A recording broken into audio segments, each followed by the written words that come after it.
February 10th, Matthew chapter 26, verse 36 until 68. Then cometh Jesus with them unto a place called Gethsemane, and saith unto the disciples, Sit you here, while I go and pray yonder. And he took with him Peter and the two sons of Zebedee, and began to be sorrowful and very heavy. Then saith he unto them, My soul is exceeding sorrowful, even unto death. Tarry you here, and watch with me.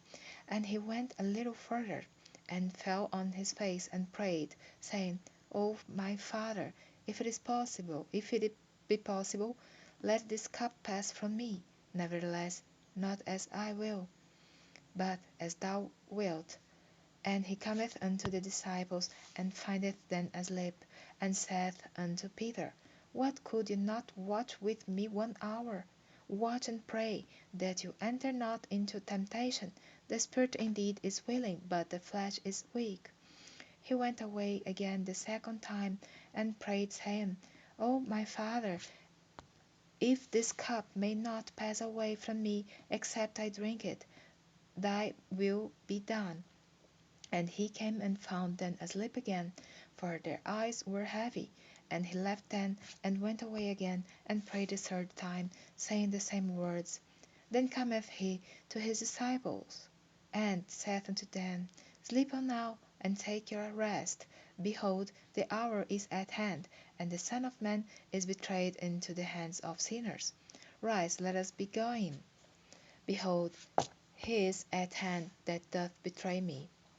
And while he yet spake, lo, Judas, one of the 12, came, and with him a great multitude with swords and staves, from the chief priests and elders of the people.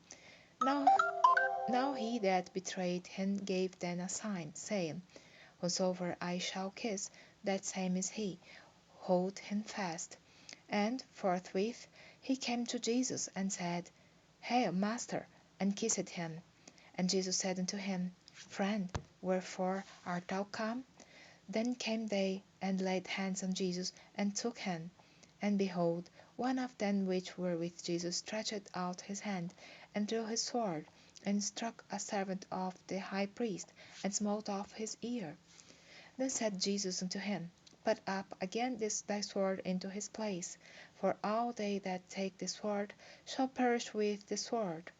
Thinkest thou that I cannot now pray to my Father, and he shall presently give me more than 12 legions of angels?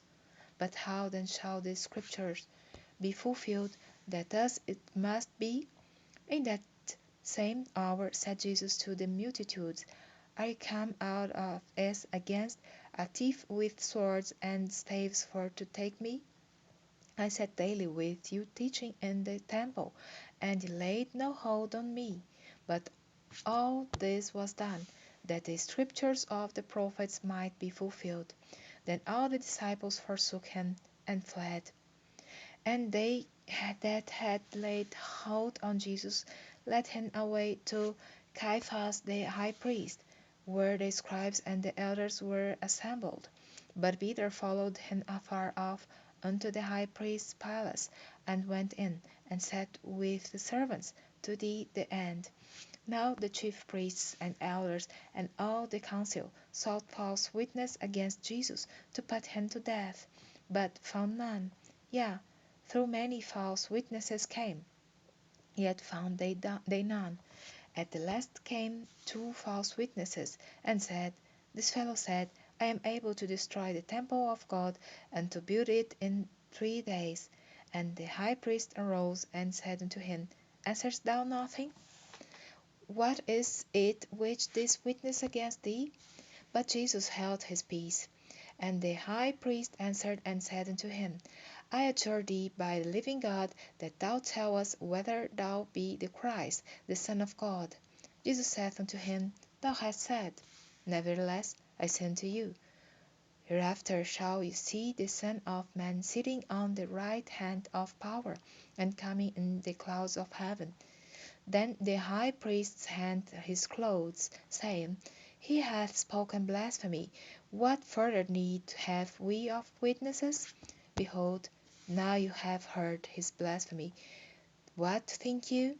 They answered and said, He is guilty of death. Then did they spit in his face, and buffeted him.